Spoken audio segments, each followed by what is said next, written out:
The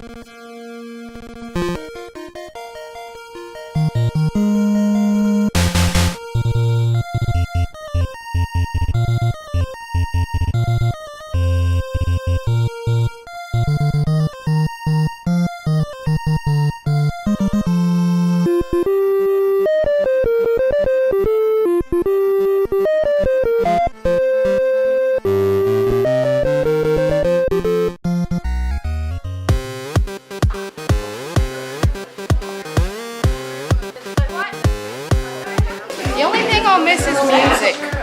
Don't stop. Don't stop. Don't stop. On the road like you can't stop. You can't stop.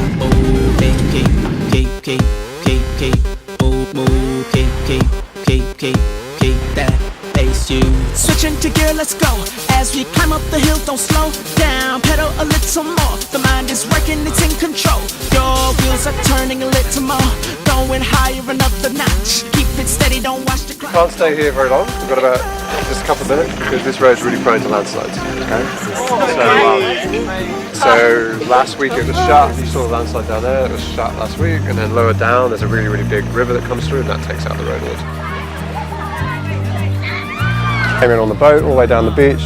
The village of Mata Indo, way down there you can see back where the ridge is, over where we came from. So we're 4 months old. The reason we built this was partly to welcome guys like you here, scientists from all over Indonesia, researchers from WCS, Wildlife Conservation Society, and basically anyone else who wants to come. So this is really, really unique. We own and manage most of the land that you can see around you here. That's extremely rare in Indonesia. Most of the time it's a national park or it's something else, but here we actually own it and we manage it for conservation. So it's a really unique opportunity to get you guys in here, and you may not know it yet, but you will over the week, just how privileged you are to get here, because mostly it's science only. So you're the first non-scientist to ever make it to this piece of forest. The reason why it's interesting is because we have somewhere in the region of 8 to 10 endemic bird species here, which nest on the beach just down here at the foot of the ridge. Tomorrow we'll go down and have a look at that hatchery. There might even be some chicks down there we can potentially release, I don't know. Did I tell you why they're exciting from a bird watching point of view?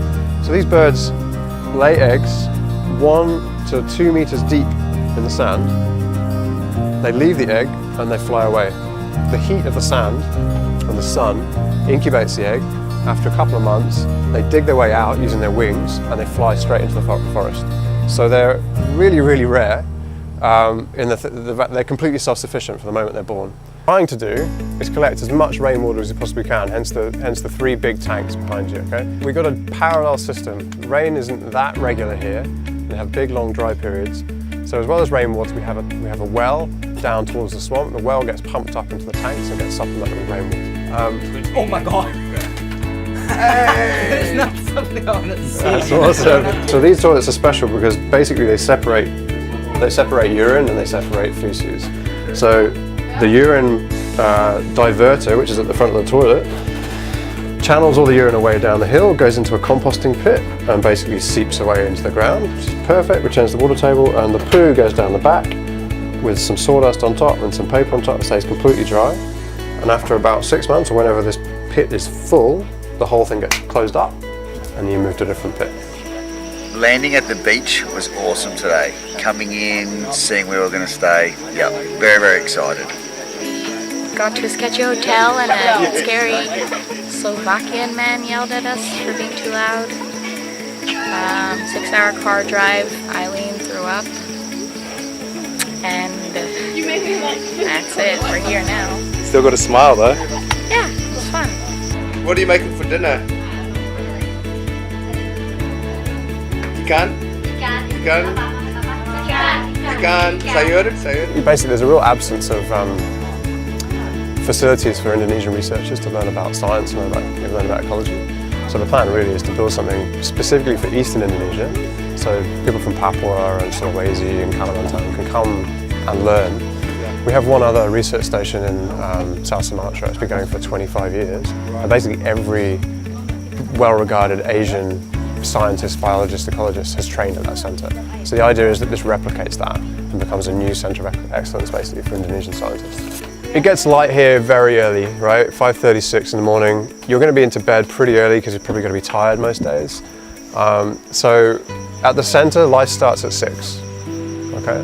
The reason it starts at 6 is because the guys are down there doing work on the hatchery areas. It gets super hot really quickly, and we want to make sure that we're up and out and making the best of the morning while we still can.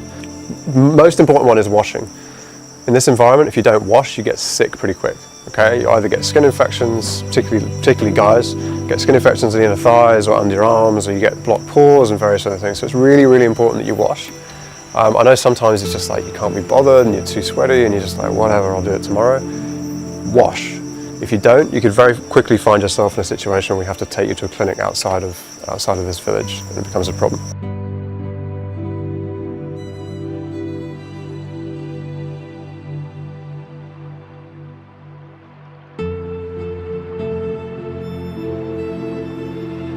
The stars are really nice at like 11 something. Right. Yeah, they're like really bright. Yeah, it's really nice and peaceful to look at. This morning we're going down to Benarian Beach, which is just below us, and last night there were some olive ridley turtles that hatched out. So we're going to go and have a look at those and probably release them this morning. And we've also got 3 maleo chicks, which are also out of the sand and ready to be released as well. So we're going to do a bit of conversation about the science that goes on in the centre, and then release some of these guys back into the wild this morning. So you can see how deep they get, these guys, right? So they're susceptible to a couple of things. Monitor lizards being one, get eaten by monitors. The water, if the water gets too high, the hot tide gets too high, they get too cold and they don't survive. So there's a lot of problems. On this beach you can see how narrow it is. We've had problems before with maleo and with turtles. When the tide's really high, you get king tides, or there's a flood going on, loads of water coming down the river. Tide comes up really, really high, and it basically kills all these guys almost immediately. So one of the reasons we've been building these hatcheries is to try and offset that kind of natural mortality. Basically what happens is the maleo hatch, they come out as a fully formed chick, and they go into the forest. And what we think, we don't entirely know yet, what we think is the case is that if there's a lot of disturbance in the forest immediately next to where they hatch, or if there's a lot of clearance, so there's not much forest left, basically the maleo either don't survive or don't return to the nesting site. So you end up with this situation where the beaches are still beautiful and pristine, they look really nice, but the reality is that maleo don't come to nest here anymore. It's found in Sulawesi, and it's only found in 3 places in this part of Sulawesi. Yeah. It's extremely rare. Most bird watchers would be sobbing with excitement right now. So you see these guys, they come out fully formed. Like, there's very few species on the planet that do that. They come out ready to go, completely independent. Come on. There we go.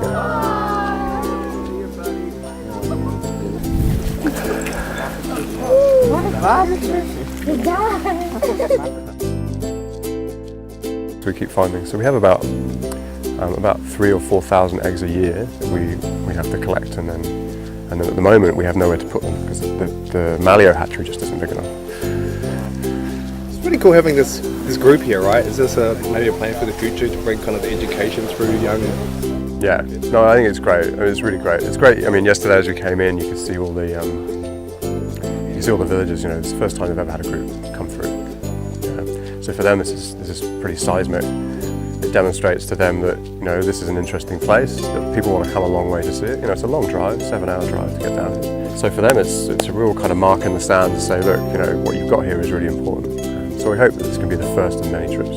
And I think this is really what conservation is all about, you know, getting into the field, seeing kind of the problems that need solving, and coming up with practical solutions to do something about them. So it's really nice that, you know, that these guys get to see really what that means on the ground, and also get to take part in a project which is, you know, really providing good conservation outcomes for loads of really nice species. So it's really good.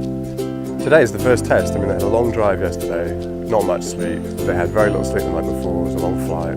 So, you know, today it's hot. They're going to suffer a bit. They're probably going to get pretty dehydrated. And I think, you know, over the next couple of days, we're hoping to sort of see how they cope with this sort of environment, and then slowly build up their confidence and their ability to be independent. And I think, you know, ultimately at the end of the week, we're hoping to kind of get them out, to do something much tougher, which at the beginning of the week I'm sure none of them would say that they would be capable of doing. So, how are you guys feeling about today's explorations? Yeah? Oh, get closer. You know, I wonder if they were doing good. Get closer. Alfie, you have a really nice face. More important about the guy with the rocks and the lady with the camera. I'm really sorry I don't have time for you.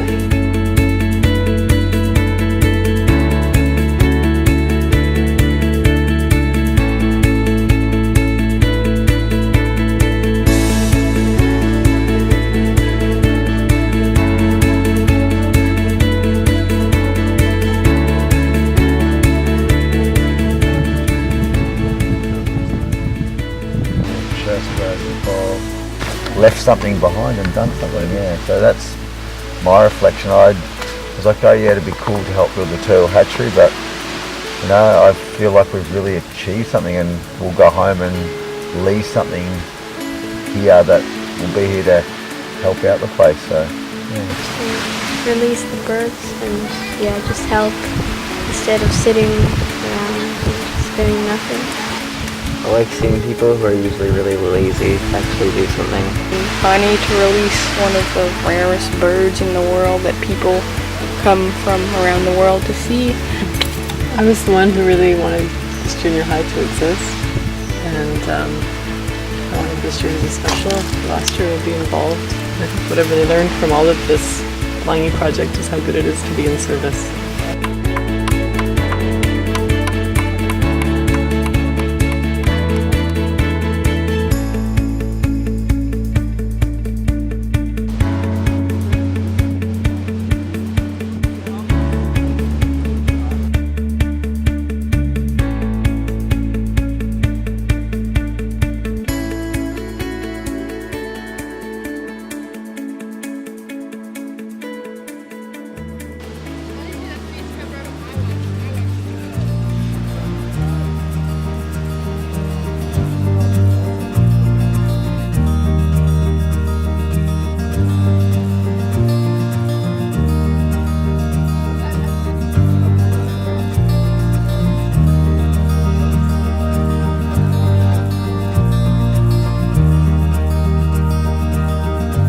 What do you got there, mate? A whole bunch of eggs. Cool. You gonna put them in? Yeah. I might need Really good day. Cool, man. Yeah, I think we set out and accomplished our immediate goals, which was that everybody had a good time, and it was tough but satisfying. And we got a slice of working in conservation, and we got a slice of being in nature and walking on the beach and getting a bigger idea of where we are. And there's only 12 kids here, but that's enough as a laboratory for us to know this is what it's like. Can we do this, or can we continue to do this? And at the age level 12 to 14, it's also a great space for them because they're curious still. First time experiences happening, which reduces ignorance, opens their mind, and gives them an opportunity to see so much potential in the natural world as well as with themselves, which is fantastic. Heat, water, basic stuff. You know, just kind of hammering in this point that if they don't get some of these basic things right, then it's hard for us to do other things. Art! Ah! Art! Art! Art! Ah! Key!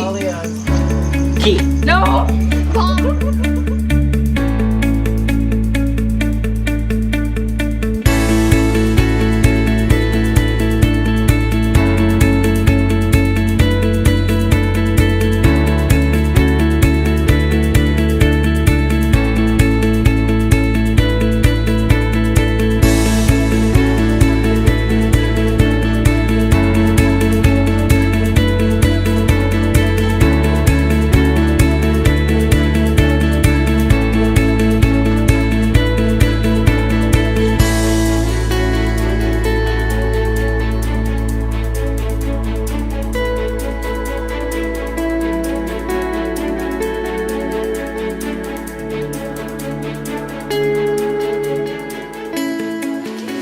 forest, sometimes you need survival. You need food, and this is the simple trap for animal. Right, he's fed the toggle underneath an upturned branch. Right, so that trigger, when that flicks underneath, this thing will go.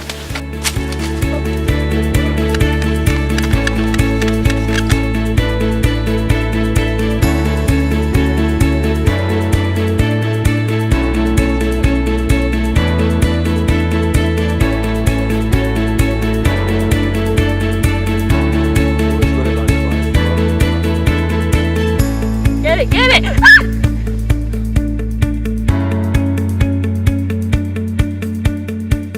Basically we had to look for a place that was pretty flat and that wouldn't be too steep, so the 4 people could sleep properly on their backs in it. So we found this spot. It's got a few boulders here and there, but we're planning on putting a draining system here. Hold this Y shape. We're gonna build like a long tube hole, so when it rains, the rain will flow here and go out the sides.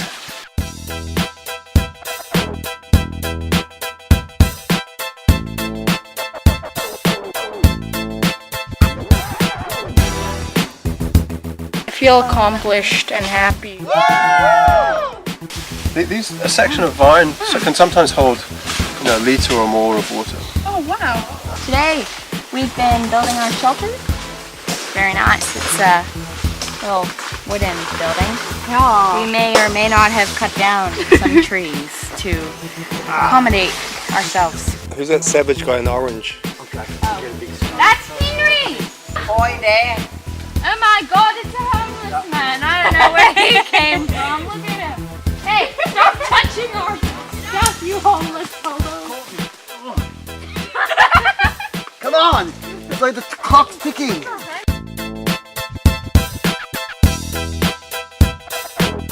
Do it again. And 1, 2, 3, go! He did the nuts on that far tree, and that was it. You did those 2 knots. But me and Bella did these. Me and Henry cut all the wood. Awesome, you guys. All but 1 tree. We even have a rotisserie. Oh yeah, punch out. Take it out, Elf, you're on fire. What? I thought you were going to be on fire.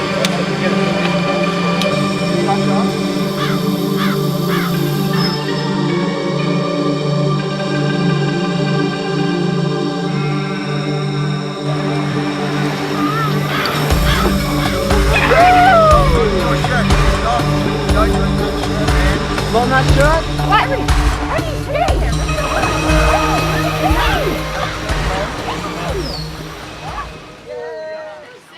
I'm just not really excited on the hike, track, but I think it's going to be fun tonight, outside and building our own shelter.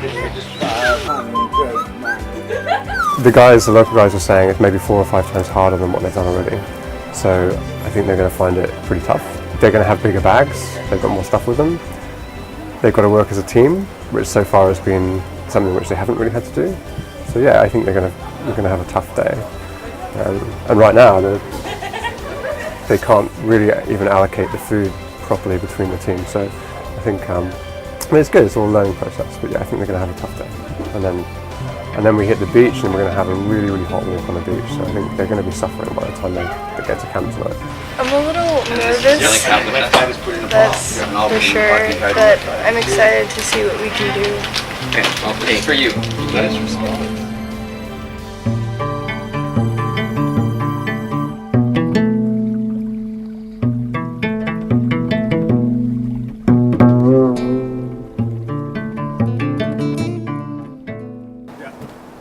Right, so this morning we went through and checked out their rooms, pigsties. So we're having a room inspection today. Want everything packed away in your bag, everything sitting out that you need to use for the next few days. See how they go. Most of these kids don't have to do much for themselves normally, but here they've got to look after themselves. Oh boy, who's not ready? Knock, knock, can I come in please, ladies? Nice, good work Chandra, all in a nice pile. Sobe, stuff there. Dasha, okay. Nice ladies, I like your sleeping arrangement. Mozzie nets up the back. Okay, gents, see all these plastic bags? They obviously had jobs at the start of the week, didn't they? So tomorrow you're gonna go out overnight. You will need to take something to sleep in, so your clothes that need to be waterproofed. You'll need to take your sleeping bag or your blanket that's waterproofed. The staff will bring them your sleeping mats, but you'll be responsible of carrying everything else. Only thing they're gonna take for you to sleep is the sleeping mats. You'll need to take your mozzie nets, and all that stuff will need to be kept dry. All right? So think about that when you're looking at your packing. That's why I'm asking you to do this today, so you can think about, no, in your day pack, you're gonna carry it all. Done pretty good. Still a few of them that need to sort a bit of stuff out, but it's preparation for tomorrow. I mean, they need to have all their stuff sorted, so when we head off tomorrow, they aren't looking for stuff. So yeah, they've done all right. It's day 3, and I got up before the kids did this morning and went down to the beach, and there were big waves, much bigger than we've had. And the women who cook for us, the nice Ibus, were coming over from the village, and they were struggling to get off the boat. The waves were crashing, and the fishermen were trying to keep the boat up, and the women were petrified. And I ended up trying to help them into shore and realized that none of them could swim. And it really struck me that we're all having the privilege of this experience in this environment, and we all feel confident and safe because of all the opportunities we've had up until now. People who live here don't even have the access that we do, particularly women, that women don't. They don't have the, freedom's the word, or if they just don't have the encouragement to explore things. I was looking around at the girls and just feeling myself, down there in my bikini on a beach, feeling totally competent and confident to go haul a crying woman out of the surf, and thought, it's exceptional that we get to do this, and it really struck me that it's on the backdrop of people who live here and don't get to have these kind of experiences. We're learning how to live in the jungle, how to survive, how to feel safe. And it's just a basic thing that a lot of people who actually live here don't get to feel.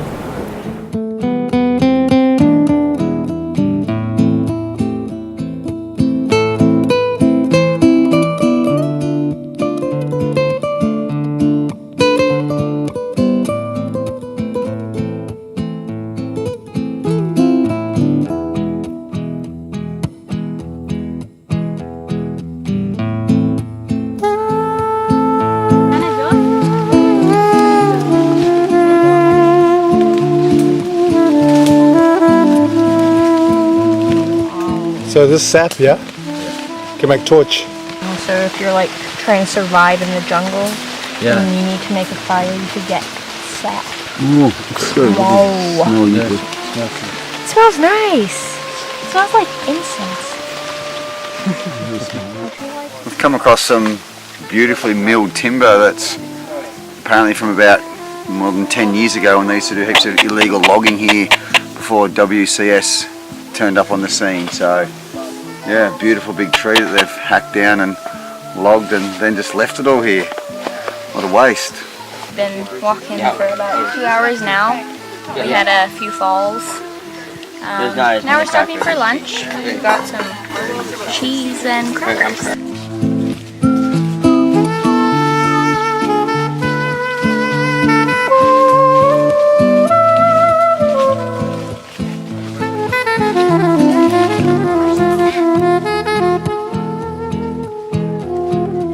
Check out this fig tree.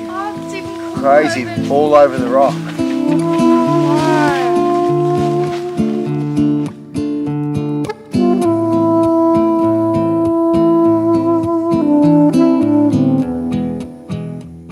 You made it, you made it, you made it. Oh, shut it.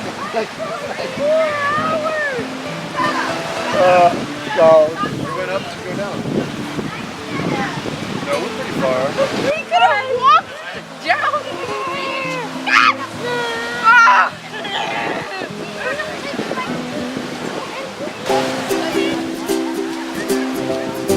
Think of how much stronger you are.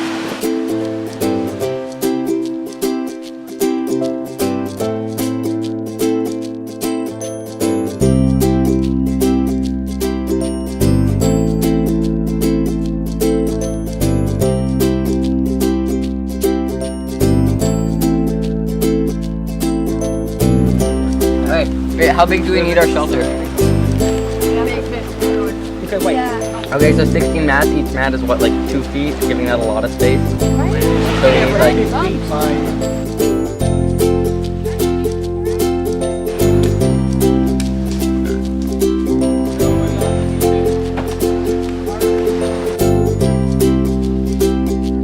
Just do like a double knot and then loop it under it. So we'll rope it across, and we're gonna drop our tarp down, and that'll be our dry shelter for the night. What are we doing for the rest of the night? Man, my clothes are gonna dry fast with this. Come on, ladies and gents, get some wood. My coconut's getting warm.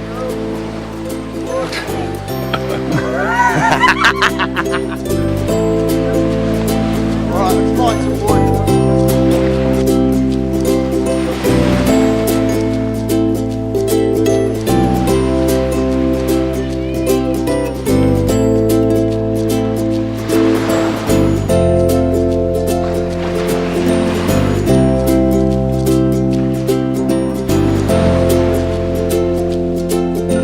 Stand on his shoulders, stand on the shoulders.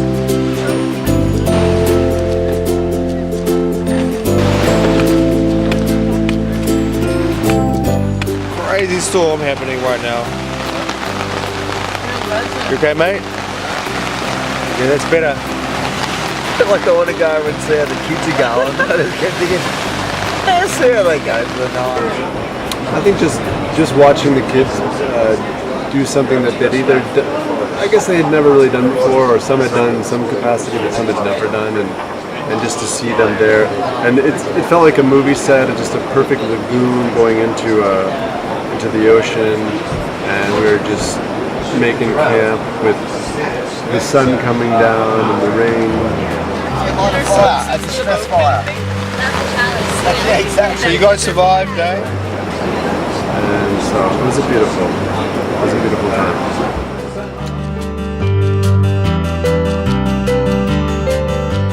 You guys were absolute stars. I've seen a lot of adults fall apart in that situation, where all your kit's wet, you're miserable, you haven't had a decent amount of food, you know, you've been walking all day. Yeah, and you guys were really, really great, so I appreciate that. It was good fun. In the evening when it was, well, you know, early morning, when it was pouring it down with rain, it was lovely in the morning, the actual morning, you know, to get on a boat and to have the wind in my hair, and it was so lovely. Did so many things. We built our hatchery and just learned some really awesome survival tips. And I think last night, Matt, you saving our shelter is probably one of the most badass things I've ever seen. When we were hiking and things, like at the time I was so angry. I was like, oh, I'm so hot, I'm so tired. I just want to go to sleep in my bed and take a hot shower. I think I saw a lot of people realize that the things that we were setting in front of you were things that we wanted to share with you out of respect. We're really proud of you and happy to see you as our peers coming up as adults, young adults. There's a lot of support for one another. And you don't always see that. Junior high can be a pretty awful time. You guys are really gorgeous. When you were all passing the bags across the river yesterday, I kind of was looking at it thinking it looks like a metaphor for this class and what you guys are capable of. When you're sitting around a bunch of people and they're all just on their phones, so it was really great to not have any of that. And I also realized how much I missed my AC. Making sure that we learned what we needed to learn, and yeah, that was really good of them, and I appreciate that a lot. Maybe not know you guys better, but I feel like we all get along better after something like this. We all have each other in our hearts because we've all known each other for so long, and like even the newer people like Dash and Eileen, they've settled in, they've become a part of our small little family, and it's just been great to have this experience. Take away from this weekend that, hey, you can do stuff that you're going to be nervous about, and then, you know, go and challenge yourself. You know, don't always take the easy path. All the conditions were bad. It was raining, we were wet, it was so much sand, and everyone was like kind of happy, you know, nobody was like dying. It was really fun and interesting. This trip was like, I think, a really good experience for all of us to put ourselves out there and step out of the line of our comfort zone and learn a whole new set of skills. So, yeah, and I'm also really proud of myself too.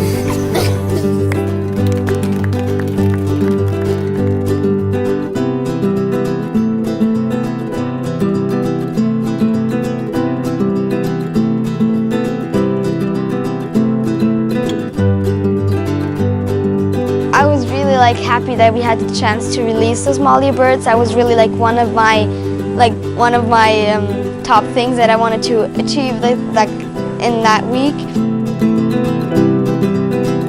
I got over my fear of the ocean because I really I didn't like going in the ocean because of waves and stuff, but there weren't a lot of waves there. But it was really nice, fun time. Doesn't look very successful.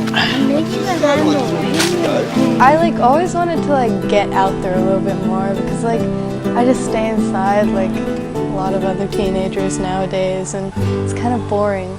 I realized as soon as I got back from Sulawesi, I was like, why? I want to be back there. I miss it. Yeah. We learned about how they were buying up all this forest land just to keep it preserved, and I thought, oh, that's amazing that they could do that and they'd be able to do it legally and safely. And I just thought that was really inspiring, that it proves you can get these things done. It was really cool how I learned how to make cement. I know it sounds a little bit dumb, but I was like, wow, I can do that. Just being with the people that I care about so much and I've known for so long, and being around them and contributing to a task like the hatchery. That is conquering like a champion. If the mood is good in the class, if everyone's happy, then it's just something in your head. So if everyone's fine with it and happy, it doesn't matter if it's raining or it's sunshine outside. It was really nice. I don't want to get my hands dirty. Oh, you really do get your hands dirty. That's just so.